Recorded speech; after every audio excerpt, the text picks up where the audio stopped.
Welcome back to Breaking Borderlands. In our last episode, we took out the Psycho Reaver and ended our last DLC. We still have the director's cut to do, but before we get to that, I've been spacing on the fact we haven't accomplished this yet, but we did find all 30 pieces of data Maurice needed to do the Revenge of the Cartels. So the first time that you come here, you have to go through the portal he opens to get to Villa Ultraviolet, the Cartel hideaway. But this is a very good map to harvest iridium from.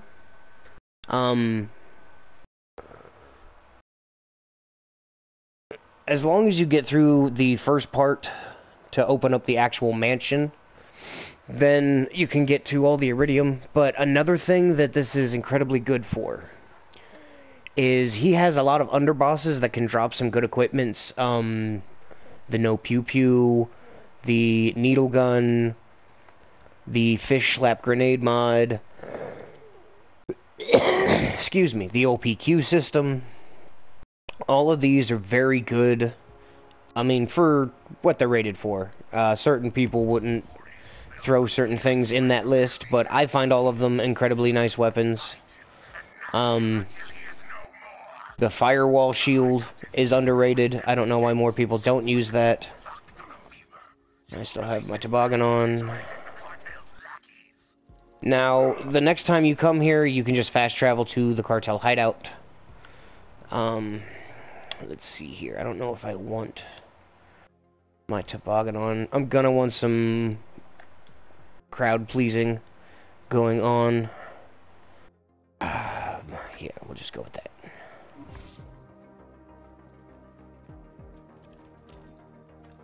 So the first time you come here, the gate will be open. The next time you'll need to put a password into the computer. But for now, it's just a fight through the gates.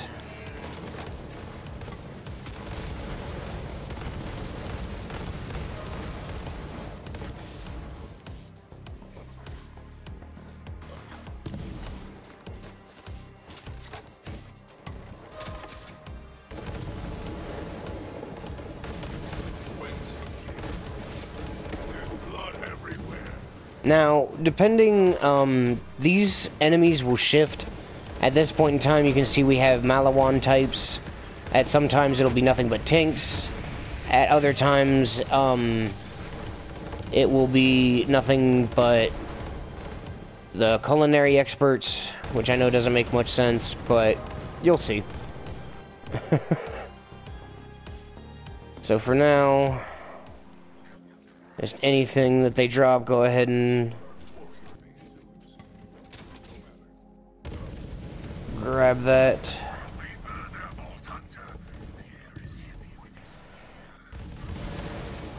And there's going to be quite a lot of enemies that will spawn everywhere through here.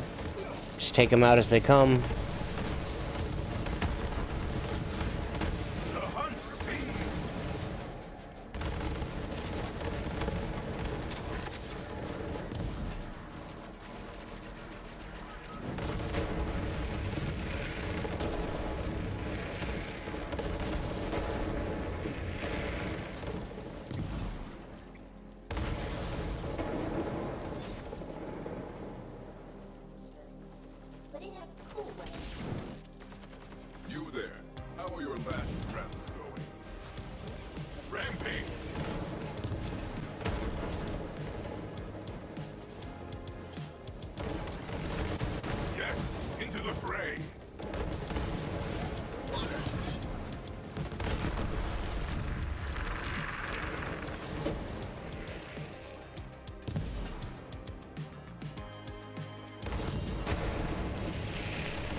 And then once all the waves are done, now we have to get through waves at the gate.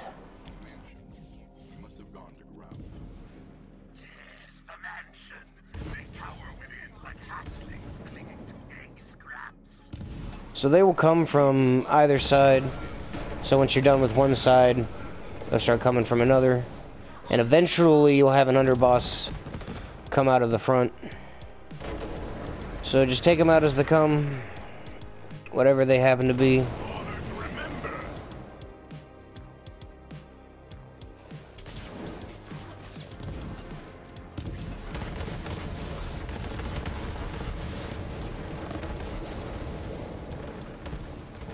Alright. And it seems we got the roaster. Now she's immune to fire, but that radiation damage should get her. Alright. What do we have here? Face puncher. Fastball. Crossroad with gamma burst. I mean,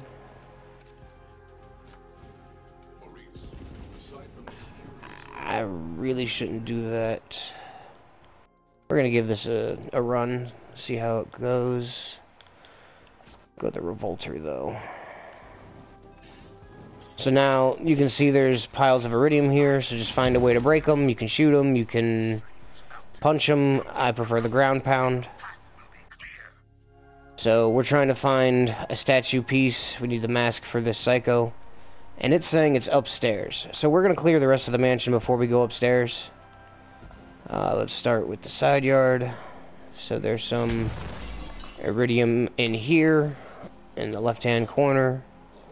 More iridium here. Be careful of the false wall.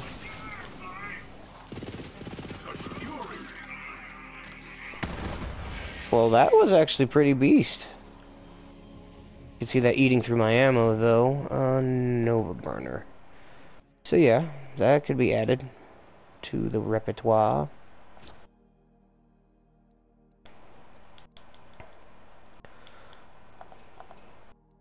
Could be. Alright. But that's another reason I like this build, is because it takes a lot of guns that are kind of a meh and turns them into a yeah. I just prefer the rapid fire Scourge system. It's totally overpowered and broken.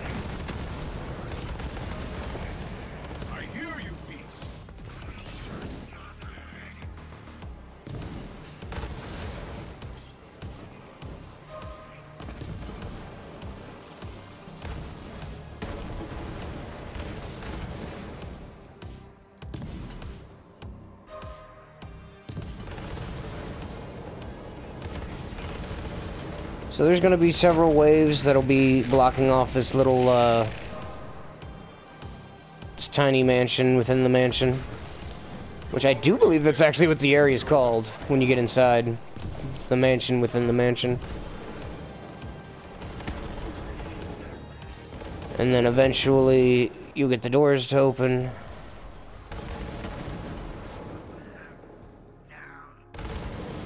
There'll be a few elites that will spawn from that. Oh, come on now.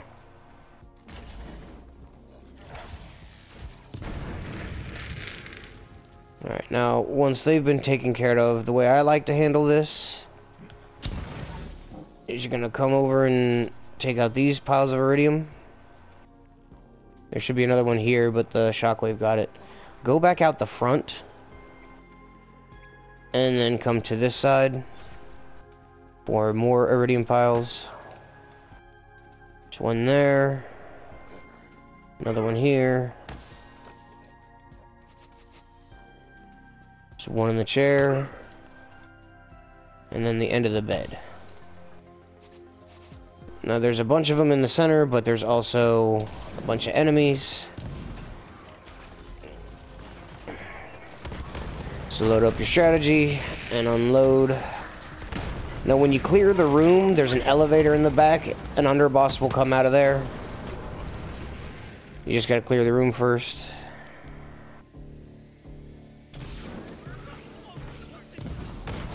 I'm not... Yeah, it seems we got the tenderizer. You can see that green stream and the puddle coming out. He's immune to corrosive damage.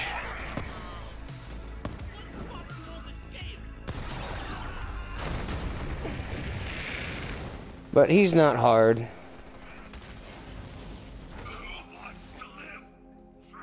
Now there's a bunch of iridium here in the center, some even under the table.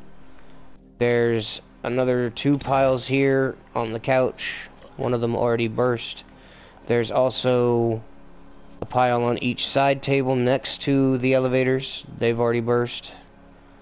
What was that? The iceberger is interesting. Hold on. What were you? Ooh, cut purse, deathless. Well, the max health makes no sense with it being a deathless. I think I could work with that, though. I don't know. Actually, no. I'm not going to work with that. But the thing with the iceberger, it's a laser weapon that also throws out cheeseburgers that explode. I know, that sounds weird. But the cheeseburgers are ice, and the laser is fire. Honestly, the cheeseburgers are very inaccurate, and that's where most of your damage is going to come from. So, 2 out of 10 would not recommend.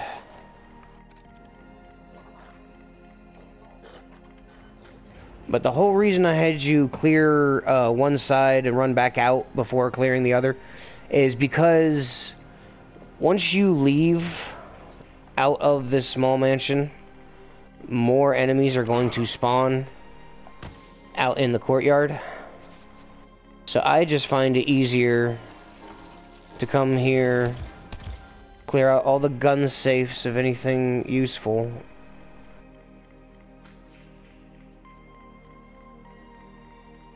and then go about our merry. You see, now they're starting to the bloodletting!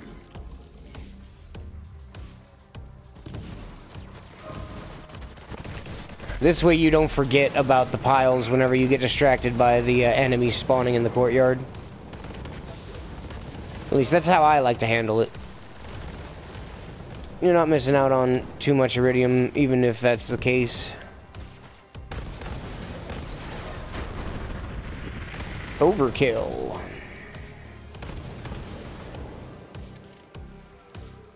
It's a nemesis? Nope, hornet. So now from here, I'm gonna backtrack. You know, pick up any ammo you may need. But now we're gonna go into the back. So there's a pile of iridium here. Another one directly on your left as you come into the room.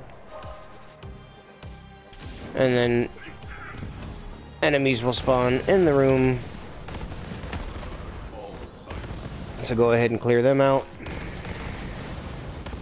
Now there are faster, easier ways to gain iridium. But literally it's, you know, loading into a map, going to a specific area, harvesting all the iridium. Speaking of which, there's a pile here on the table. Now, don't bother with the kitchen just yet. We'll head there.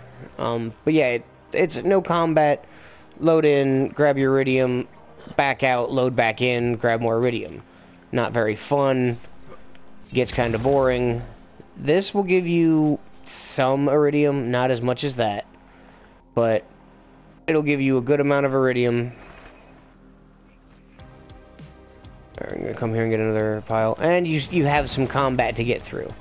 You know, so if you're still trying to world farm, because this is doesn't require DLC, any of the world drops you need from base game, this is a great farm for them. Elites that'll be around.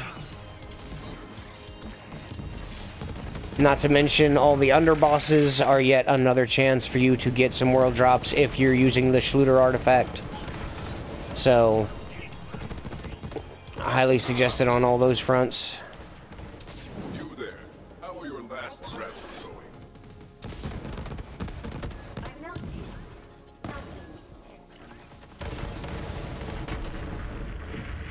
Alright, just 1 second so I can spend my Guardian token.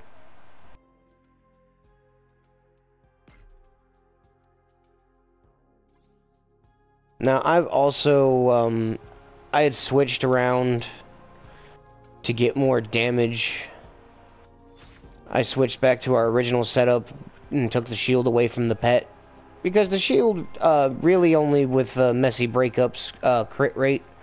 That's pretty much the only time that it kicked in. And I've been using the Infernal Wish more than anything else for where the launchers. So... And most of the time my alternative had been the Revolter. You know. But still a very good option for the missile spam. Just because you can have the critical hits from the drones help to fill your clips. And that's the whole point to this setup is, you know, having those criticals fill the magazine. Alright, now another underboss will come out of that side hut over there. Tyrene Smallums, he will become Tyrene Ambigums when you get him low enough. But that also puts him into an immunity phase, so wait for that to go, and then light him up. He got generous. Now, fair warning, sometimes whenever this opens up after you take out the underboss, there's like 2 or 3 loot midgets that can pop out. So be aware of that. There's the Watson. If you're aware of what the WTF shield does, this does the same thing. Only not just on break, it's a chance whenever you're damaged. So I don't personally use it. I go down from it more often than not. Could you not block the thing I'm trying to pick up? That's a nice transformer. And the transformer always has base parts. You don't roll parts when it comes to a transformer. It's the anointment you're looking for. That's what made it nice to me. It's always nice having action skill cooldown rate and electricity immunity. So I don't need that. Don't need that. And as nice as it is, I don't ever see me using it. Pretty sure... Oh, excuse me. Pretty sure I already have a copy of it. But it's a solid choice just because any shock damage you take instead of draining your shield will recharge it. And it has that 40% bullet absorb. Yeah, it's too nice. So, always a good world drop to look out for. Got that victory rush going. So again, you can check your what have yous. Now there's usually a iridium on the table, but it already burst. And then there's all this in the corner. Now the reason I said to leave the kitchen alone is because we're going to go back through the wine cellar. So make sure to grab the iridium pile here. There will be people in the wine cellar to take out. Now we haven't run into him yet, so I'm guessing he's upstairs, but there will be a security robot named Security Chief Joe. He's just another named enemy to possibly get some drops from. I don't think he has anything unique that I'm aware of that he drops. But he will appear randomly. You'll never know where he will pop up. So now that we're back here in the kitchen, if we can fit through the door, go ahead and collect any and all iridium here.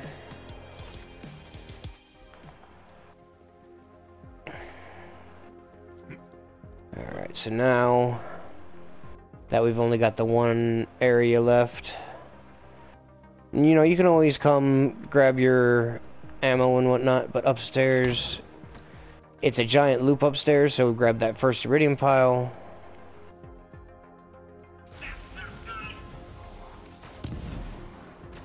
Next, we're going to clear the room. And we're going to head upstairs. Now beware, there's a false wall. I was trying... Ow. I was trying to ground pound the bed to get the, Oh, they're all hitting the roof. That's terrible. Yeah, I was trying to clear the bed of the iridium piles. But luckily the explosions did that for me.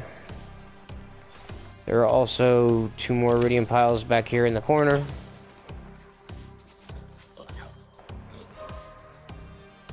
Next we're going to come out the balcony. And then on the left side is more iridium.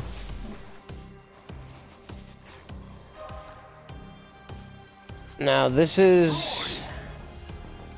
Huh, I guess I must have taken out Security Joe.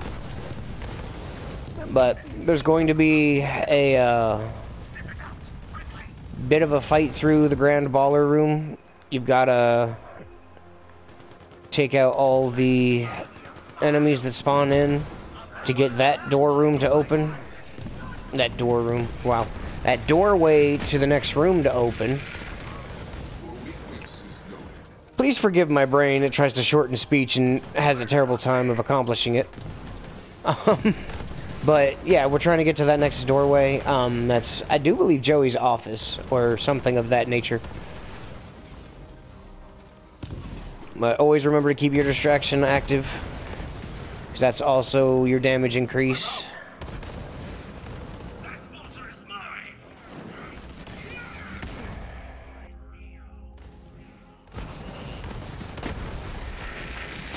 Now, with our strategy, if we're fortunate, which it doesn't seem that we are, in your sweep of the room, it's very possible to just take out the elite. From the sounds of it, it was Josie Bite. Yep, because she dropped the firewall. So, I call it underrated because you're, it always has a firewall, so it's a projected shield that has a chance to fire projectiles back at the attackers, and a portion of that damage will heal you. Now, mind you, it's not the greatest thing in the world. It doesn't always work. The bullets don't fly back at their targets as intended half the time. You were already going to get shot as it was, but there's some iridium piles underneath the tables, in that corner next to the table, in the corner over there. There should be one right here as well, in the Grand Baller room. That was a drop from someone. But once you have the office open... Oh, come on. You can take a crack at all the iridium piles on the desk. There's 2 on the Chez Lounger. There's 1 next to the red chest.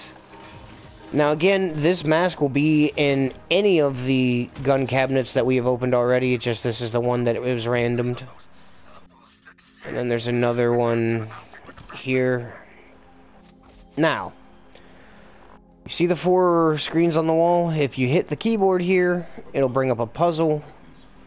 So now we have triangle, circle, circle, square. Now those will be random as to what the order is and what the shape is, but what you're going to do is you're going to try and match the shape with the slots here. So the first one would be triangle. So you can see how it's in the top of that row of 3. If you come over here, you can see a number pad. So that triangle being in the first row top, the first number is going to be a 1. So this code that goes 1, alright, so circle, same idea, third row top. So circle would be 3. So far we got 1, 3, 3, and then square would be the middle of the middle row,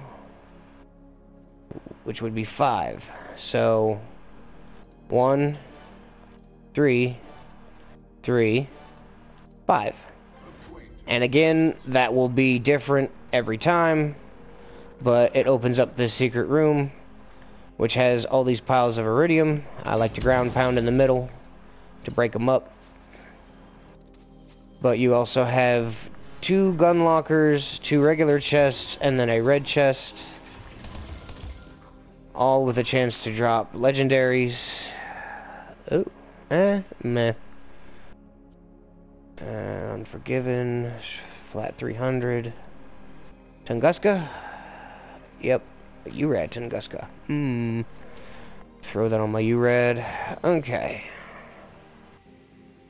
Now, whilst I was shooting this series, I've also been building up a URAD Mose. I used to have a just overpowered URAD Mose, but that's before they nerfed it and made it more balanced. There's he is. I was wondering where he was. Well, that was dumb on my part.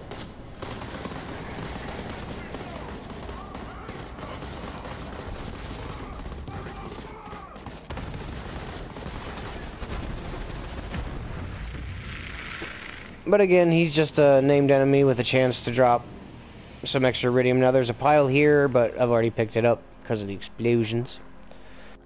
But anyway, like I was saying, I've already max leveled a Mose because I wanted to rebuild a URAD.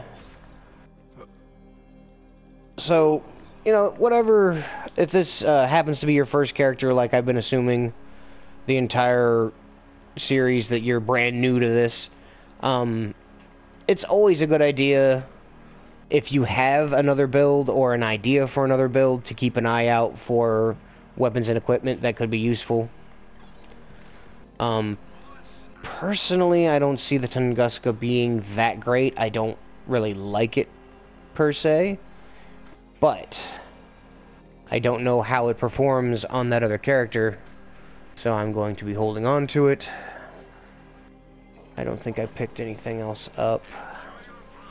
Alright.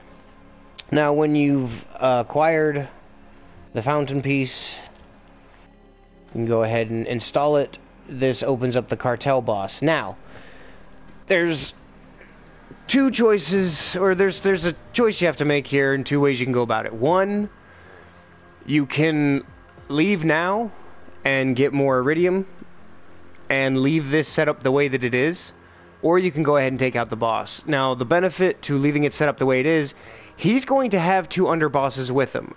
By process of elimination, I do believe that it should be Franco Firewall and Fish Slap. I know Fish Slap's going to be one of them.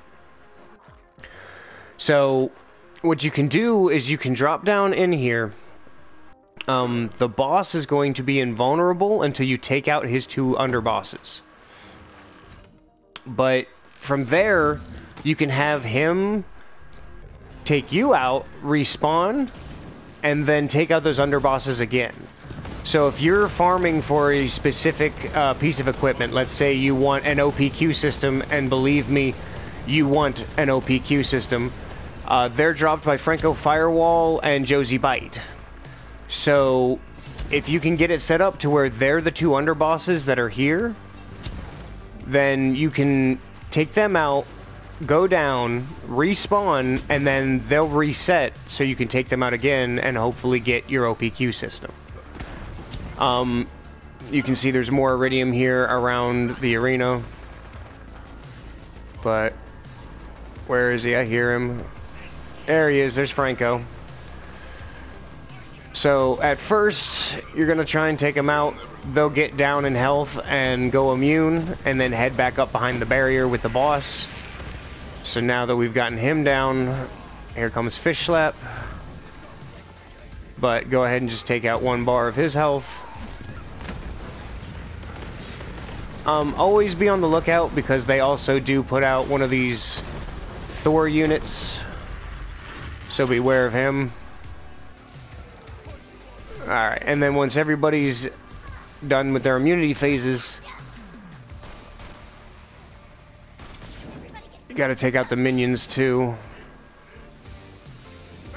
But now you have the ability to take out everybody.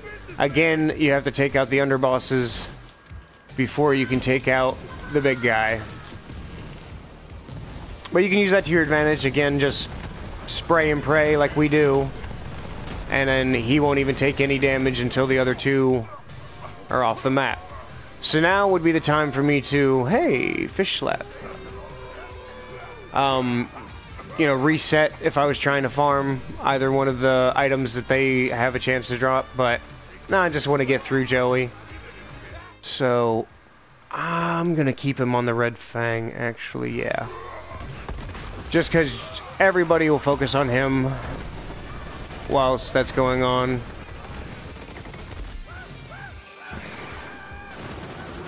Gives us a little bit of breathing room to try and whittle him down. Now, he's not difficult, he just has a few immunity phases you gotta be aware of. The first one being when his armor's gone, and then he'll just keep changing his size and strength whenever his health bar is being whittled away. So, there's... Yeah, and he'll throw the shield, now he's gonna throw some bigger stuff. He'll also have the arena throw out traps and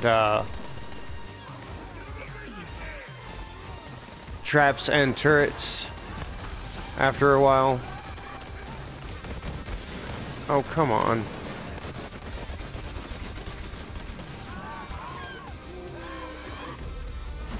Of course I did.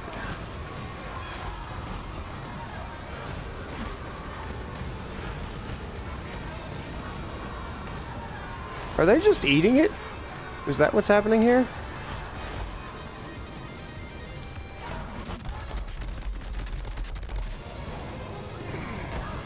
There we go.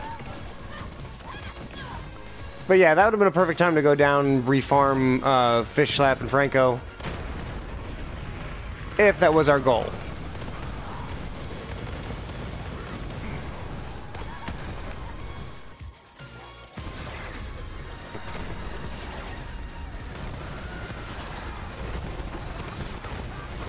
Now, depending on which version of the event is going on, some of these ads will spawn with little backpacks of iridium. You can keep them going indefinitely and just bust them up constantly if you really wanted to. Oh, come on. Why are you lying in all the loot? Let me get you up. Now, Joey has a ooh, grease trap. Joey has a chance to drop everything from the event, including your grease traps and yellow cakes and all that. But again, it's just easier to farm as underbosses, in my opinion. Not to mention now we have to go and find... we have to go and find 30 more pieces of data to get back into the mansion. If you just leave Joey alive, then you can come back at any time and keep farming the piles of iridium. You just leave and come back. It's that simple. It really is. And we made about 750, 800 in iridium, I want to say, from just doing that one run. And again, it's easy for us to back out, run through, take out anybody along the way that you need to open up doors. But that's the Revenge of the Cartels event. Not to mention keeping that left on, keep summoning guys in the normal game as well. So there's always a chance, there's always a chance that the underbosses will show up in your everyday gameplay. But hopefully you found this entertaining and informative, and I will catch you in the next one. Peace.